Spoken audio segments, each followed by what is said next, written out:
के दर्शकों का स्वागत है, देशवासियों का स्वागत है, भारतवासियों का स्वागत है। पहले मैं आपको एक बात बताता हूँ, आप चाहे किसी भी पार्टी से बिलोंग करते हो, हाथ वाली या कमल वाली, कोई फर्क नहीं पड़ता। लेकिन आप एक बात समझ लीजिए, हाथ वाले के वोटर हाथ वाले को वोट देंगे और कमल वाले के वोटर कमल वाले को वोट देंगे। हम बैठे हुए हैं इस समय नंदराम बागड़ी जी के पास में, सुल्तानपुरी में, उत्तरी पश्चिमी लोकसभा क्षेत्र में। तो मैं आपको बता दूं, इनका फायदा क्या है कि लोकसभा के जनता दल के पुराने नेता रहे हैं। जनता दल के लोग भी इनको वोट देने को तैयार है। ये भाजपा में भी जुड़े रहे हैं, भाजपा के लोग से जुड़े हुए लोग भी इनको वोट देने को तैयार है। ये आम आदमी से भी जुड़े रहे, आम आदमी से जुड़े हुए लोग भी इनको वोट देने का रहे। ये दलितों के इस बाहरी दिल्ली क्षेत्र में सबसे बड़े प्रमुख जाने माना चेहरा है, क्रांतिकारी चेहरा है, जाना माना चेहरा है। हमेशा दलितों की इन्होंने आवाज उठाई, दलित समुदाय भी इन्हें वोट देने को तैयार है। सुल्तानपुरी में लंबे समय तक ये राजनीति करते आए हैं, निगम का, विधानसभा का चुनाव लड़ते आए हैं। सुल्तानपुरी क्षेत्र का बहुत सारा वोटर इनको वोट देने के लिए, मतलब एक पार्टी जो बड़ी पार्टी हो तो उसको तो क्या होगा कि सिर्फ बड़ी पार्टी के जो वोटर होंगे वही वोट देंगे। धनराम जी की खासियत यह कि इनको विभिन्न प्रकार का, विभिन्न पार्टियों का, विभिन्न समुदाय का साथ और समर्थन मिल रहा है। उत्तरी पश्चिमी लोकसभा में जो कई चेहरे हैं उनमें से एक चेहरा नंदराम बागड़ी जी का, इन्हीं की यात्रा के विषय में इनसे बात करेंगे। नंदराम जी, बहुत बहुत स्वागत है आधा खबर चैनल में। क्या कैसे आया एमपी का चुनाव लड़ने का? अब तक तो दस्तक देते रहे आप निगम और विधानसभा में। सर, हर पार्टियां जब से ये लोकसभा का अस्तित्व आया है, पहले करोल बाग रिजर्व होती थी अच्छा। तो ठीक है, वहां के लोग लड़ते थे। और इसका जब अस्तित्व आया तो 5 साल तो कांग्रेस ने बर्बाद किया कृष्णा तीरथ को देके। जी। 5 साल फिर बर्बाद किया भाजपा ने उदित राज को देके। जी। फिर 5 साल बर्बाद किया श्री हंसराज को दे करके। जी। जी। और अब 5 साल आगे बर्बाद करने की और तैयारी है। जी। जी। इसलिए यहाँ के वोटरों के सम्मान के लिए उनके जो मान के लोग चुनाव मैदान में उतरे हैं। और हमारे साथ, क्योंकि ये जो क्षेत्र जहां से हम चुनाव लड़ रहे हैं, उम्मीदवार हैं, ये 4 हिस्सों में बटा हुआ सर।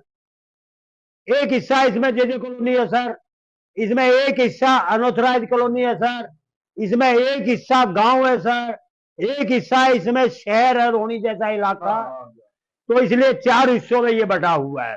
और मैं खुद, क्योंकि एक मजदूर परिवार से, किसान परिवार से मेरा जन्म गांव होलंबी खुर्द में हुआ है। अच्छा अच्छा। इसलिए मैं किसानों के आंदोलन से जुड़ा हुआ हूं, मैं किसानों के साथ रहा हूं, मैं मजदूरों के साथ रहा हूं, मैं अनऑथराइज कॉलोनी में आंदोलन में रहा हूं, मैं सीलिंग के मुद्दे में और शहर के लोगों से जुड़ा रहा हूं। तो इसलिए सभी लोग जो मुझे सम्मान कर रहे हैं, जो मुझे प्यार दे रहे हैं, जो मेरा साथ दे रहे हैं, मैं उनका आभारी हूं और उनका आभार व्यक्त करता हूं कि वो मेरे साथ खड़े हैं इस जो है मतलब चुनाव में।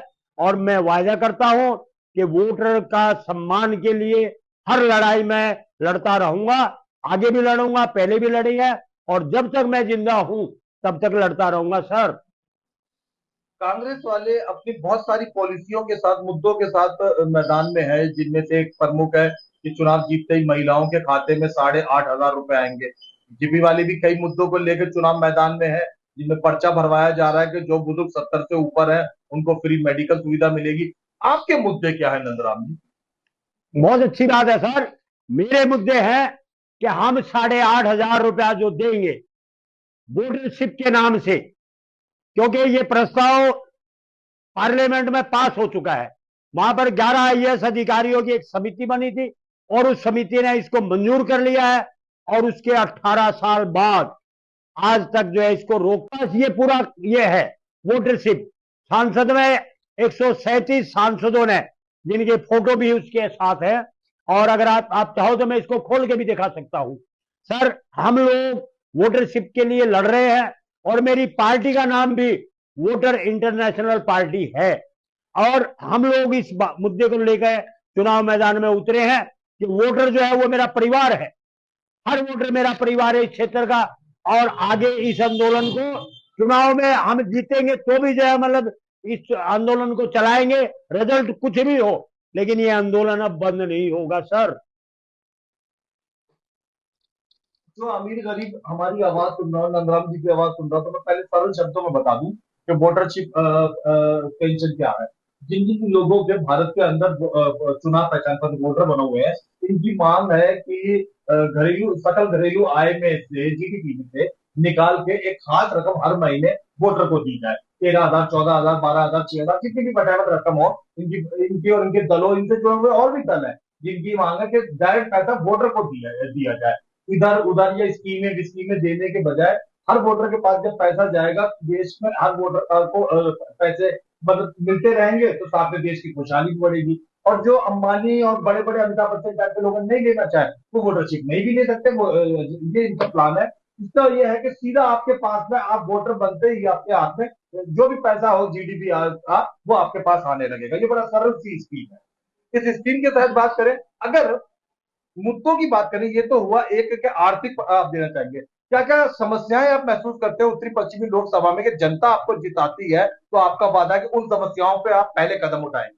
सर, उत्तर प्रदेश में एक कहावत है कि अगर दाल भात बन के तैयार हुई और परसोइया अगर आपका नहीं है तो समय पर भोजन। और अच्छे ताल्लुकात लोकदल वालों के साथ में भी है, भाजपा वालों के साथ में भी अच्छे, कांग्रेस को छोड़ के आम आदमी पार्टी, बसपा, सभी लोगों के साथ अच्छे आपके ताल्लुकात रहे, क्यों ये आपको वोट?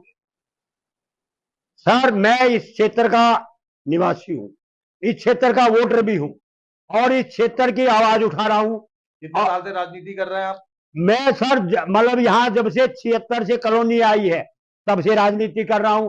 मैं सामाजिक भी हूं और राजनीतिक भी हूं। लोगों के जीने मरने, शादी ब्याह पे आपका बिल्कुल मेरा हर तरीके से लोगों के दुख में सुख में आना जाना, मेरा 24 घंटे टेलीफोन ऑन होता है, कभी स्विच ऑफ नहीं होता। आप किसी भी टाइम सर मेरे को टेलीफोन करेंगे तो घंटी बजेगी, मैं उठाऊंगा। और आज भी लोग जो है ये उदाहरण देते हैं कि यार बागड़ी को 2 बजे टेलीफोन करो, दूसरी घंटी नहीं बजने देता, टेलीफोन उठा लेता है। तो सर हम लोगों के सेवक हैं और सेवक का काम यह है कि लोगों के लिए, वोटरों के लिए तत्पर खड़ा रहे। और रही बात कांग्रेस की, मेरे कांग्रेस के लोगों से भी संबंध है, मेरे बीजेपी के लोगों से भी संबंध है, मेरे आम आदमी पार्टी के लोगों से भी संबंध है, मेरे आम जो वोटर है मेरा उससे संबंध है। और मुझे उम्मीद है कि इस क्षेत्र के विकास के लिए लोग मुझे वोट देंगे, वोटर मुझे वोट देगा और मैं वोटरों के लिए 24 घंटे उनकी सेवा करने के लिए तैयार रहूंगा। धन्यवाद सर। आजकल की वोटिंग में महिलाओं का एक प्रमुख हाथ होने लगा। आधी आबादी आपको देख रही है, हजारों लाखों औरतें, महिलाएं आपको देख रही है। महिला वोटरों से आप क्या कहना चाहेंगे? महिला वोटरों से हम ये प्रार्थना करना चाहते हैं कि अच्छी बात है, क्योंकि महिला इस देश की मतलब पूरी दुनिया में वो एक शक्ति है।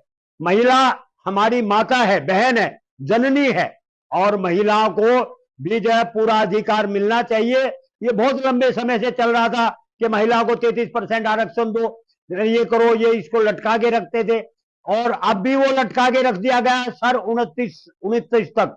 अगर इन्होंने पास ही करना था तो तत्काल लागू क्यों नहीं किया सर? मेन समस्याएं हैं, वो तो समस्याएं बहुत सारी हैं। मैं तो उदाहरण के तौर पे, हाँ मैं बता रहा हूं कि जैसे रिठाला मेट्रो है, वो आज सबसे पहले बनी थी, आज तक ये खरखोदा नहीं पहुंची।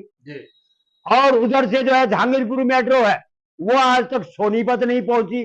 अगर यहाँ का कोई सांसद होता 15 साल में, उदाहरण के तौर पर मैं कह रहा हूं कि डॉक्टर साहब सिंह वर्मा मुंडके गांव के रहने वाले थे, आज वो जो है मतलब मेट्रो वो भागलगढ़ पार कर गई है। तो और बहुत सारे मुद्दे हैं, एजुकेशन का मुद्दा है, हॉस्पिटलों का मुद्दा है। और मेन बात भी ये है कि किसानों की जो जमीन गई है, किसानों की जो अधिकृत जमीन डीडीए ने ली है, उनको एक अल्टरनेटिव प्लॉट मिलता है। हालांकि डीडीए की कीमत के बराबर किसान पैसा देते हैं। आज 10,000 किसान, ये 62 में कानून बना था, 10,000 किसान लाइन में है सर, और वो उसको जो है उनको प्लॉट नहीं दिया जा रहा है। उन्होंने जगह जगह धक्के खाए हैं। और जो गांव में जो किसान है, जो लैंडलेस किसान है, उसका भी हक उस पर बनता है। ये आंदोलन हम जारी रखते हैं और हम चाहते हैं कि जो गांव और देहात, शहर, जेजे कॉलोनी और अनऑथराइज कॉलोनी, उदाहरण के तौर पर मैं बता रहा हूं, किराड़ी में आप जाके देख लो, किराड़ी में आप निकल नहीं पाओगे, कोई रास्ता नहीं है, जाम लगा रहता है, पानी भरा रहता है और 3-3 दिन पानी नहीं आता वहां पर। जिस दिन पानी आएगा तो 2-2 फुट रोड पर पानी भर जाएगा। तो हम ये बता रहे हैं, यही अनऑथराइज कॉलोनियों का, मुंडके का यही हाल है। मुंडके में आप जाके देख लो, मुंडके गांव में खुद पानी भरा हुआ है। तो हम चाहते हैं कि अनऑथराइज कॉलोनियां अगर मान लो ये बस गई है, और बस गई है तो ये वोटर है, या तो इनका वोट मत लो। आप इनका वोट लेते हो और इनको सुविधा देते नहीं हो, तो इनको सबको सुविधा मिलनी चाहिए। ये अब आ जाए पेट्रोल डलाने का जो है मतलब वो नहीं है। तो बेरोजगारी इस देश में चरम सीमा पर है, और बेरोजगार उसमें मेरी बहनें भी है, मेरी बेटियां भी है, मेरे बच्चे भी है, और मेरे भाई भी है नौजवान। सभी लोगों को हम रोजगार देने का काम करेंगे। और जो जब ये बेरोजगारी भत्ता मिलेगा, ये वोटरशिप लागू होगी, तो उसके बाद हम सबको ट्रेनिंग देंगे।